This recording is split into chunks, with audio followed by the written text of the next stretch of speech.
Mahirap ang buhay. Nakakapagod. Pero huwag kang susuko.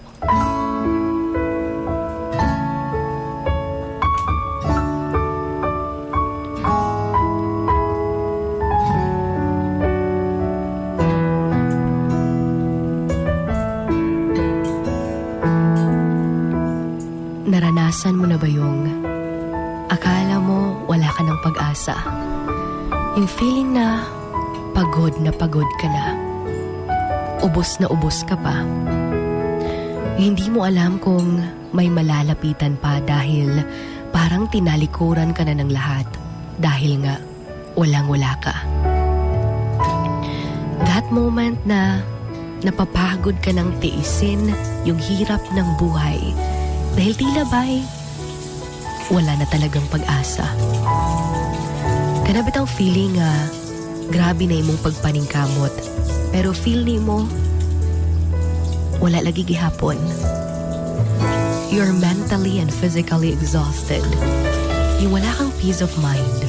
Yung feeling na araw-araw para kang isinabak sa isang racing competition na dapat ikaw yung mananalo. Ang hirap ng buhay. Yung parang gumagapang ka araw-araw dahil sa sobrang daming pagsubok na iyong pinapasan. Naging sobrang buti mong tao sa iba. Pero ngayon, tila ba'y tinalikuran ka nila. Di kaya ni mo tanan tungod kay wala kay laing masandigan.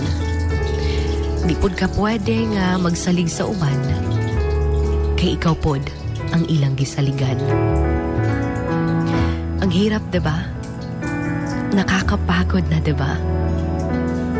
Yung dumating ka pa sa point na ayaw mo nang maniwala pa na magiging okay ka. Kasi parang ganun pa rin.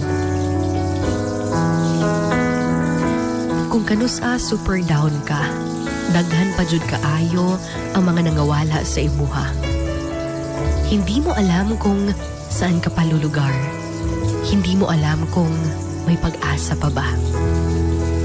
Pero alam mo, minsan, akala natin sobrang bigat na ng problema natin. Until narinig natin ang problema ng iba. And doon natin na-realize nga wala ra di ay nakatunga sa iyaha ang imong problema.